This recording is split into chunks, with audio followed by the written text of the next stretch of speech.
Hoje o tema da nossa conversa sobre aves é o papa-ratos. Temos o Gonçalo aqui para nos falar sobre esta espécie e a quem eu começo por perguntar: papa-ratos, papa-ratos? Olá, Zé.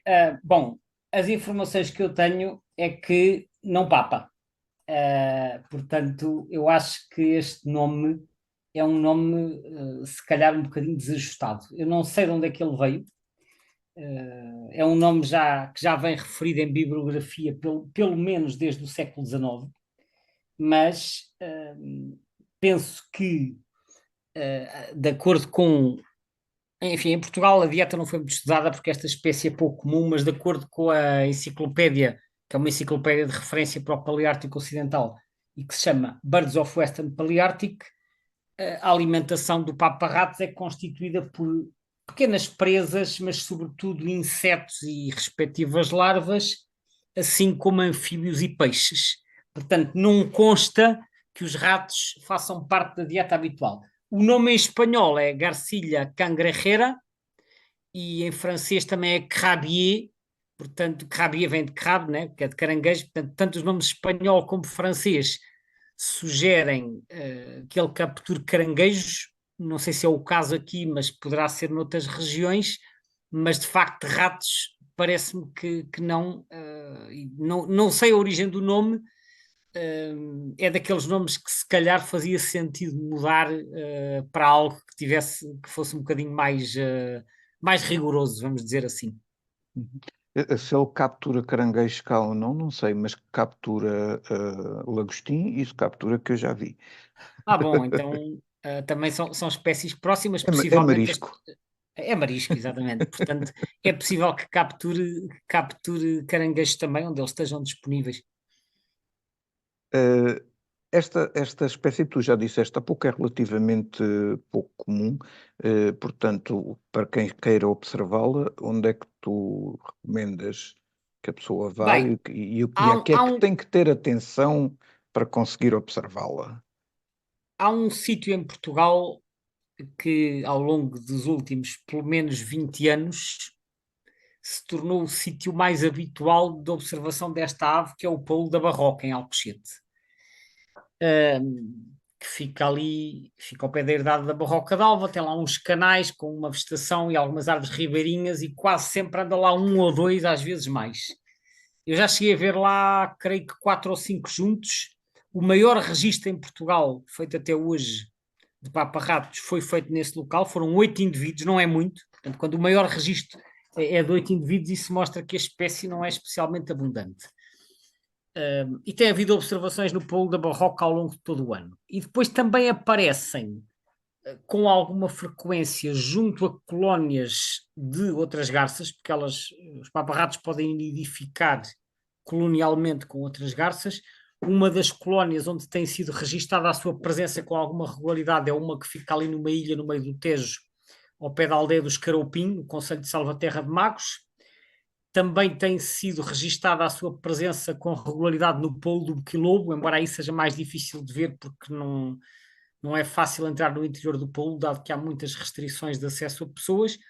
E depois aves em migração ou dispersão podem aparecer noutro tipo de zonas úmidas do país, nomeadamente estuários ou lagoas costeiras, arrozais, às vezes salinas.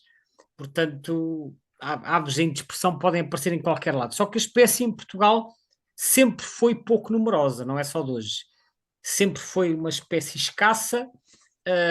Os autores antigos de há 100 anos dizem todos que aparecia de vez em quando, mas sempre em números reduzidos, aparentemente mais comum no sul do país. Já há 100 anos se sabia que apareciam no polo do Boquilobo, com regularidade.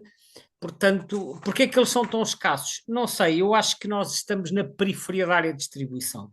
Na Europa existem entre 18 e 27 mil casais, segundo uma publicação da BirdLife há uns anos, entre 18 e 27 mil, sendo que os países com maior população são a Roménia.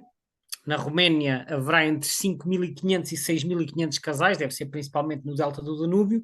Depois na Turquia entre 4 e 6 mil casais e no Azerbaijão entre 2.500 e 5.000 casais. Portanto, é sobretudo no leste da Europa que esta espécie é mais abundante. Apesar disso, vale a pena referir que em Espanha, de acordo com essa publicação da BirdLife, o paparratos terá uma população da ordem dos 850 até 1.100 casais. Eu não sei se estes números estão completamente atualizados, mas aparentemente em Espanha são claramente mais numerosos do que em Portugal. Não será também por causa do mimetismo que esta espécie apresenta na sua plumagem, o facto de também, se calhar, às tantas haver outros sítios em Portugal onde o bicho aparece e não se sabe? É possível, mas é difícil. Eu acho que é difícil escapar. Elas são miméticas, mas não há uma ave que se esconda assim tanto na vegetação como as garças noturnas. Elas às vezes andam ali a caçar ao pé dos riachos, só que em Portugal não são muito abundantes. Repara, em Espanha são tão miméticas como cá. No entanto, em Espanha foi feito um censo em 2011, por exemplo. Eu estava a falar que estes números de 850 a 1.100 casais, que é de uma publicação da BirdLife de 2004, mas um censo de 2011 encontrou 2.076 casais, portanto, mais de 2.000. Só que mais de metade destes 2.000 estavam no delta do Ebro, que é na Catalunha, e cerca de um terço na comunidade valenciana. Ou seja, se tu fores somar isto tudo, o delta do Ebro e a comunidade valenciana são na costa do Mediterrâneo. E, portanto, isto reforça aquilo que eu já disse, que esta espécie tem uma distribuição muito mais a leste, ou seja, o grosso da população europeia está em países como a Roménia, a Turquia e o Azerbaijão. E na Península Ibérica, a população está quase toda no leste, no Mediterrâneo. Portanto, possivelmente é uma espécie, isto agora é um bocadinho especulativo, mas se calhar não se dá tão bem com o clima atlântico. Portanto, gostam muito Uhum. mais de climas mais interiores, mais para leste, junto ao Mediterrâneo, porque as populações mais a oeste, mesmo em Espanha, são muitíssimo menores. Ora, não me parece que a espécie passasse despercebida em metade de Espanha e fosse fácil de detectar na outra metade. O que acontece é que elas têm uma distribuição muito assimétrica, mesmo a nível da Península Ibérica, e Portugal está do lado onde a espécie é menos comum. E, portanto, de vez em quando aparece cá uma ou duas. Porque é que há tão poucas? Possivelmente porque as condições não são as ideais para a espécie, como eu disse, pode ter a ver com o clima, mas também pode ter a ver com o tipo de águas ou com o tipo de presas existentes ou com a competição com outras espécies, não sei. Pode haver vários fatores que às vezes nós desconhecemos. Agora, nós estamos numa localização marginal para esta espécie, o que faz com que ela seja realmente escassa no nosso país. No livro Aves de Portugal, Ornitologia do Território Continental, esta espécie aparece como estival, migradora de passagem e invernante raro. Quer dizer que isto é Pois, basicamente tudo. este estatuto parece assim um bocadinho confuso, mas a Oito, situação. O são estatuto, o 8 sítios estatuto onde foi detectada a nidificação do bicho. Oito quadrículas de 10 por 10 quilómetros, não é? E mesmo assim consegue ter estes estatutos todos. Sim, é um bocado difícil de definir. Repara, eu vejo esta espécie pela primeira vez em Doñana, nesta expedição que eu fiz com o meu tio, que eu já descrevi nos episódios anteriores, no dia 10 de dezembro de 1988. Ora, é uma data um bocadinho estranha para uma ave que supostamente é estival. Aliás, eu penso que o guia do Peterson que eu usava também dizia que era estival. E a bibliografia antiga também dizia que era estival. E depois disso, a primeira vez que eu vejo a espécie em Portugal, depois desta observação de Doñana, é na Lagoa de Santo André, em janeiro de 1990. Portanto, novamente no inverno. E embora eu já tenha visto noutras épocas do ano, eu há bocadinho antes enquanto estava a preparar esta conversa, fui ao eBird e fui ver, deixa cá ver o gráfico de frequência, sabes o que é que eu estou a falar, não é? Aqueles gráficos que te Sim, mostram a sim, sim. percentagem de listas que tem a espécie ao longo do ano. E o que tu vês no gráfico de frequência para Portugal, vês uma linha a flutuar enfim, com uma evolução um bocadinho errática, mas com registros ao longo de todo o ano. Portanto, não há claramente, não há ali um padrão em que se possa dizer que é estival ou que é invernante. Há registro ao longo de todo o ano, sendo que as frequências mais baixas aparecem em julho. Não sei dizer porquê, tal. Não sei se estão mais escondidas ou o que é que se passa, mas os máximos, embora não sejam máximos muito pronunciados, aparecem em outubro e em finais de fevereiro e início de março, que podem ser períodos de passagem. Portanto, parece haver aqui algumas flutuações ao longo do ano que podem ser causadas por movimentações, mas a espécie pode ser vista em todos os meses do ano. Eu já fiz observações de inverno, de verão, de primavera e de outono. Curiosamente, em Espanha, o padrão é completamente diferente. É claramente uma espécie estival que tem frequências muito mais altas durante a primavera e o verão e que depois tem, embora não esteja ausente, tem frequências muito baixas no inverno. Em Espanha, eu disse há pouco que em Portugal o registro de maior concentração envolvia 8 indivíduos no Polo da Barroca. Em Espanha, a maior concentração envolveu, prepara-te, 172 paparratos juntos. 172, que é algo que nós não conseguimos sequer imaginar em Portugal. Mas onde é que foi? Foi no leste, mais uma vez. Neste caso foi numa reserva natural chamada El Hondo, que fica perto de Alicante, portanto, no país valenciano, o que mostra mais uma vez que as grandes concentrações aparecem na parte que está mais distante de Portugal. E a menos que esta espécie tivesse uma enorme expansão em Espanha e começasse a expandir-se geograficamente, eu não vejo grandes perspectivas da espécie se tornar mais comum por cá. Aliás, os vários atlas que já foram publicados têm dados populacionais.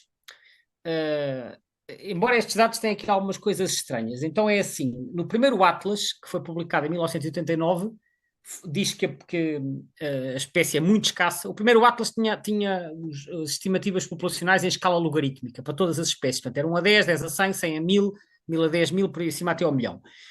No caso do Paparratos, diz que é 1 a 10, portanto, está mesmo no intervalo mais baixo, e diz que só foi confirmada a nidificação num único local e num único ano. E o local percebe-se olhando para o mapa onde está a bolinha, que é no meio do Ribatejo, o local é o Polo do Boquilobo, onde a espécie ainda hoje se reproduz.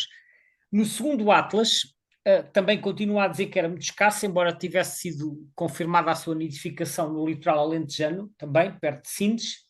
E no segundo Atlas, fala-se que a população é muito reduzida e que nunca terá ultrapassado no máximo a dezena e meia de casais. Portanto, estamos a falar aqui de qualquer coisa como 15 casais.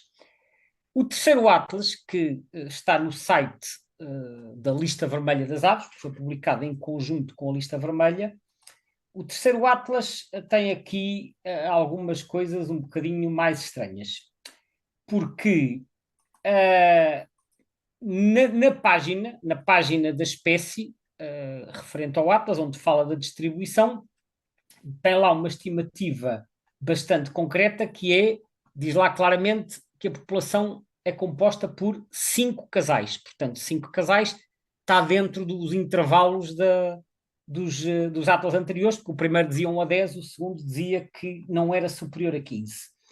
Mas, quando nós abrimos o fecheiro da lista vermelha propriamente dita, portanto, onde tem as justificações para os estatutos de ameaça, diz que a população é estimada em 10 a 50 casais. Ou seja... E os locais de nidificação comprovada, portanto, do terceiro Atlas são 6. Portanto, 5 Não, casais confirmado. em 6 Sim, tens razão, locais. são 6. São 6, porque são 2 no Ribatejo. Os 2 no Ribatejo será o Boquilobo e o Escaropim. Estás São a falar 2 só no desses então. Sim, ok. Portanto, é um no Ribatejo, portanto, 2 no Ribatejo, que é o Escaropim e o Boquilobo. Eu estou a olhar para o mapa enquanto digo isto. São 2 no Alentejo, que será um ali... Serão os 2 na bacia do Alqueva, mais ou menos, na barragem da Alqueva.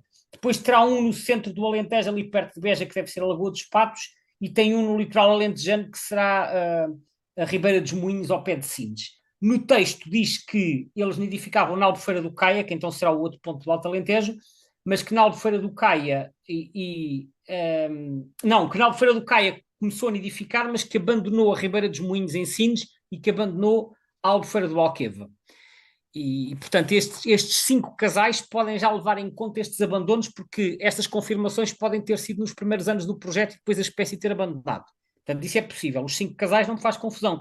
O que me faz confusão é na mesma publicação que serve de apoio ao site da Lista Vermelha e que serve depois, que é usada para determinar ou para estabelecer as categorias de ameaça, fala não em 5, mas sim em 10 a 50 casais. E isto é do mesmo site, é feito pela mesma equipa. Como é que a mesma equipa produz uma página que diz que são 5 casais e ao mesmo tempo no mesmo site tem lá o download de um documento que diz que são 10 a 50 casais, portanto há aqui valores que não batem certo.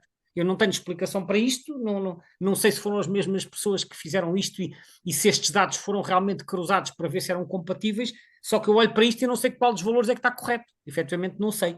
Alguma coisa precisa de revisão aí, não é? Pois. Precisa de, obviamente, aqui de algum acerto. Portanto, olha, deixo já aqui o alerta para quem, se alguém ligado aqui a este projeto estiver a ouvir isto e, enfim, detectar algum erro, pode sempre aproveitar para corrigir esta informação no site, porque eu acho que é bom também para não confundir os utilizadores como eu, que depois estão a tentar perceber qual é a dimensão da população e encontram estas informações contraditórias. Portanto, acho que é importante realmente haver aqui uma revisão para estes números serem rigorosos. Esta espécie tem 2 subespécies. Esta espécie, deixa-me cá confirmar aqui, porque realmente... Supostamente uma Ardiola raloides e uma Ardiola raloides paludivaga. Ok, portanto, por acaso eu agora apanhaste-me um bocado de surpresa, porque eu há bocado tinha consultado aqui o site do Birds of the World, e o Birds of the World diz que a espécie é monotípica, por isso é que eu de repente agora fiquei na dúvida a pensar, espera lá, será Ok, que se eu vi calhar mal? às tantas esta raloides paludivaga já foi...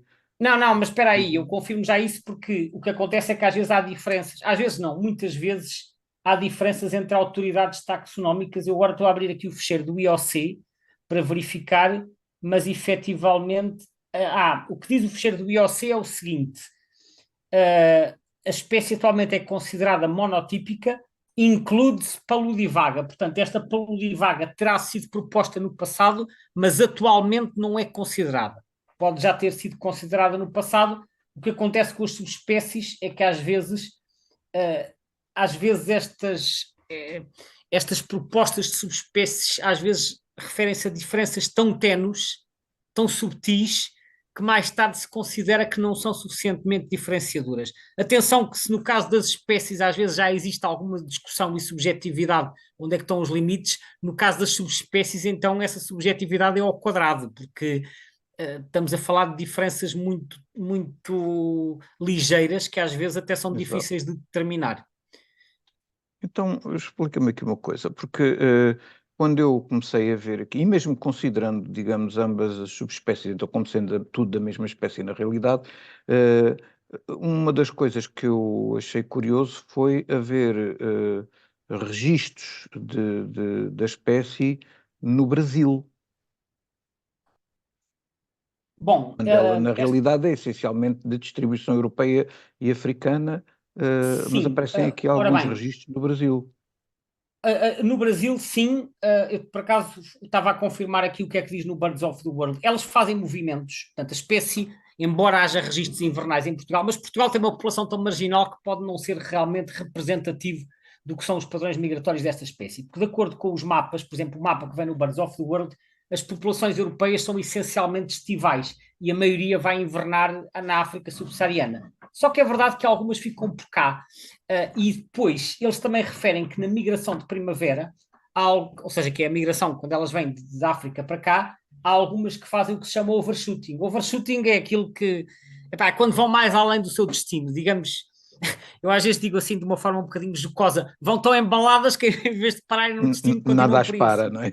Exato. E por causa disso, de vez em quando aparecem em países mais a norte e há registros na Islândia, nas Ilhas Britânicas, na Bélgica, no Luxemburgo, na Holanda e na Escandinávia, por exemplo. Portanto, mostra que elas às vezes podem realmente fazer migrações um bocadinho para fora da rota normal.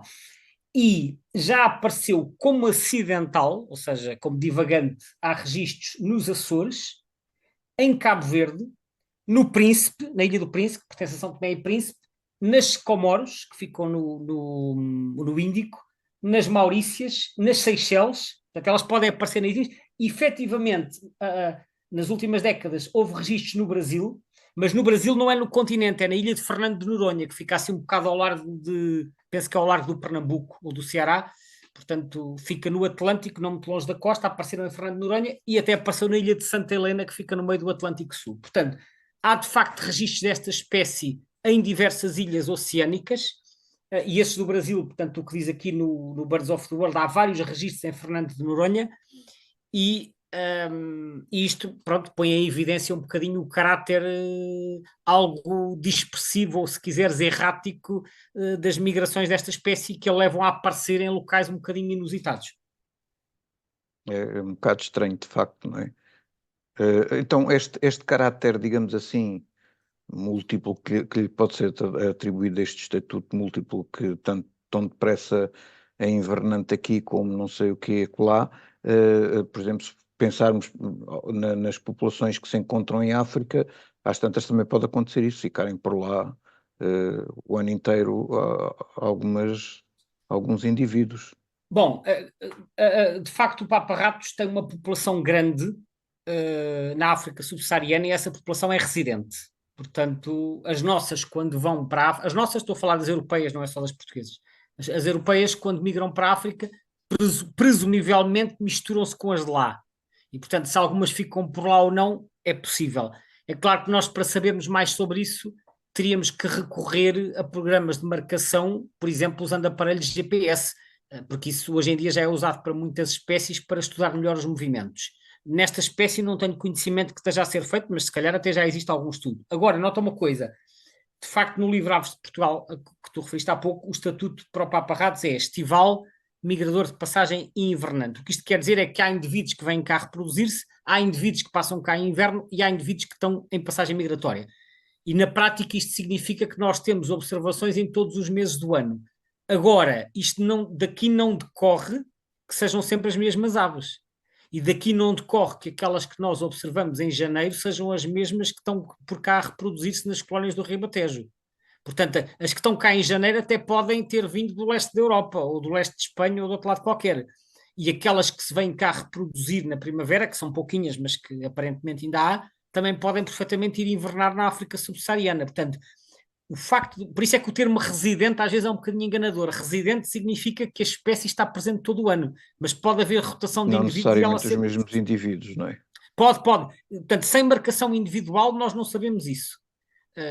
E às vezes pode haver a tendência, e eu quando comecei a observar, por exemplo, flamingos anilhados ou gaivotas anilhadas, comecei-me a perceber da enorme rotação que há, porque tu chegas a um sítio, por exemplo, vês um bando de flamingos, estão lá 50 flamingos, e aconteceu-me isso muitas vezes nas salinas do Algarve, e eu chego lá, leio uma série de anilhas. Passado uma semana, volto lá, vejo outra vez 50 flamingos, a tendência é pensar, olha, estes ainda aqui andam, e depois vou ler as anilhas, são quase todas diferentes. E portanto, ou seja, os que lá estavam foram-se embora e chegaram outros.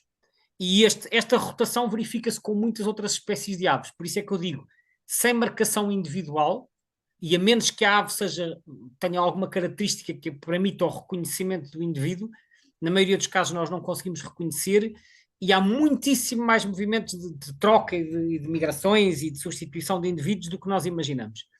Portanto, neste caso, a única coisa que eu posso dizer é não sei. Não sei de onde é que vêm estes indivíduos que passam cá o inverno, não sei para onde é que vão os que se reproduzem e estes que aparecem nos períodos de passagem também não sei para onde é que eles se dirigem. Temos que Portanto, há começar ainda a dar muitas nomes coisas aos por. bichos e perguntar-lhes Como? por onde é que eles andam. Pois, só assim. Não, como disse, programas de marcação têm sido a abordagem que nos tem permitido encontrar muitas respostas para problemas que até há pouco tempo permaneciam por decifrar. Só que isso tem sido feito mais para determinadas espécies, sobretudo para rapinas e para aves marinhas e para algumas aves de menor dimensão, mas ainda há muitas espécies que até agora ainda não foram alvo destes programas, portanto ainda há muita coisa para descobrir.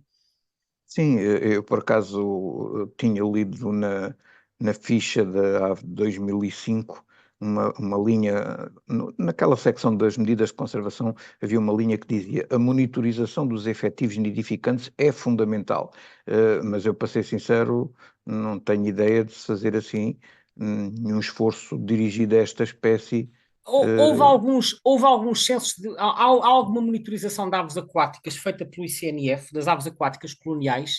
Há um relatório que está online sobre isso que se refere, salvo erro, à monitorização de 2012. Agora, Mas não, nesse não relatório, encontro. nesse relatório do estado das aves, ou lá o que é, eu não vi lá nenhuma referência à espécie, ou então Não é procurei no mal. estado das aves, que esse foi feito pela CEPEA. Estou a falar da monitorização das aves coloniais, que foi feita Ah, pelo ICNF e que está online, foi publicada em 2012. Só que eu desconheço se essa monitorização é feita todos os anos, se calhar até é, só que não há informação partilhada publicamente e, portanto, mais uma vez, enfim, eu vou-me repetindo de umas conversas para as outras, mas era muito importante que houvesse informação partilhada sobre os dados quantitativos. Antes de terminar, gostava de deixar aqui uma nota que é mais um aspecto enigmático que tem a ver com o Estatuto de Ameaça. É que no livro vermelho anterior, publicado em 2005, esta espécie estava criticamente em perigo. E na lista atual, que foi publicada em 2023, ela diminuiu do criticamente em perigo para em perigo, por se considerar que a população tem os tais 10 a 50 casais, que mais uma vez eu não sei onde é que eles estão, mas não há números publicados, e que se considera que a população nacional poderá ser alvo de imigração significativo. Portanto, enfim, falta aqui informação mais concreta que sustente isto parece-me um bocadinho especulativo. A verdade é Pois, que ela exato, desceu. era isso que eu ia dizer. Ou Isso seja, parece-me a também. espécie não se tornou mais comum, há apenas uma percepção de que ela poderá vir a aumentar e, portanto, diminuiu-se de criticamente em perigo, apesar de, segundo o Atlas, só haver 5 casais. Portanto, são interrogações que ficam e que talvez venhamos a ter resposta no futuro. E agora vou-me calar, que já estamos muito para além do nosso tempo. Gonçalo, obrigado então mais uma vez e obrigado a todos os que nos ouviram. Hoje Obrigado a encerramos todos. então esta E queria conversa dizer já que com 26 minutos. com esta espécie terminamos a expedição à Donhana. Na próxima conversa voltaremos a terras lusas. Até à próxima então. Até à próxima.